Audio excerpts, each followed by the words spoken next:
in exactly 5 days' time, many of us will be in the queue to vote in the local government elections. But some South Africans are wary about voting. That's because they don't believe their votes will improve the lives of people in their communities. Data compiled by eNCA and Ipsos shows that while there's voter apathy, citizens are still willing to exercise their right to vote. eNCA's Rofhiwa Madzena has been going through the data and joins us now to tell us more about voter apathy ahead of the local government election. So, Rofhiwa, how many people are eligible to vote? And do they actually want to vote? Because it's one thing to register, but it's another thing to be out on voting day.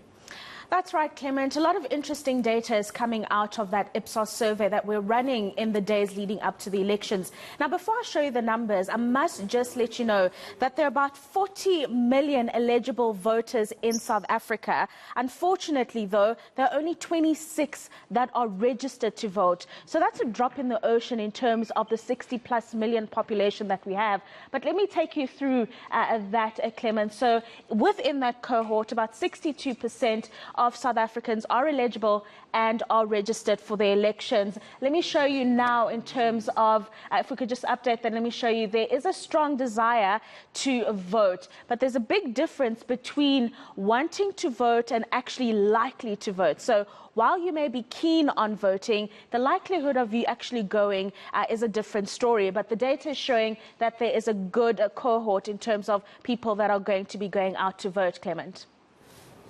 So, excuse me, if we continue with that, let me take you now through the possible scenarios of what could happen within the voting on Monday. So there's an 83% of a high voter turnout, 56% of a medium voter turnout. And this would be positive for parties like the ANC, because the medium voter turnout is one that focuses on people that go and vote for the same party at each election. And then, of course, given the voter apathy that continues to increase, we're seeing that we could also see about a 30% voter turnout on election day.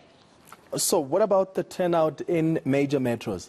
So this is very interesting, Clement. You'd think that the people in our busiest metros, and let's take a look at that, the people in our busiest metros are the ones that are voting the most. But before I take you through that, let me show you now about people that are most likely to vote in the elections, mostly women over men. But these are the provinces, Clement, that we're going to be seeing voter turnout. Don't you find it interesting that we're going to see quite a bit of people coming out in their numbers in the Western Cape?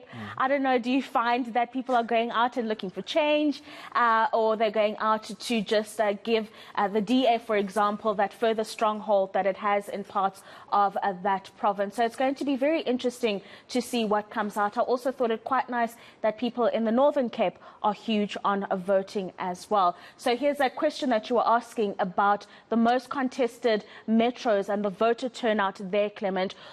I find it rather disappointing that we're seeing these numbers. You'd think because they're busy metros, people are going to be going out in their numbers to vote here, Clement, but that's not the case. What's worse for me is Nelson Mandela Bay sitting at a 45% turnout, one of the metros with the biggest issues in terms of service delivery. So you'd think that people would want to go out and make their mark in terms of making their vote and putting people in leadership positions that will actually deliver services for them. Yeah, and as we count down, the most important question is which party is going to be more successful? Let's take a look at that, Clement. So this is the final slide that we're going through. The ANC, of course, a lot of supporters will be going out to support their party, sitting at around 63%, obviously not at traditional rates because of voter apathy. The DA also at around 63%, but look at Action SA.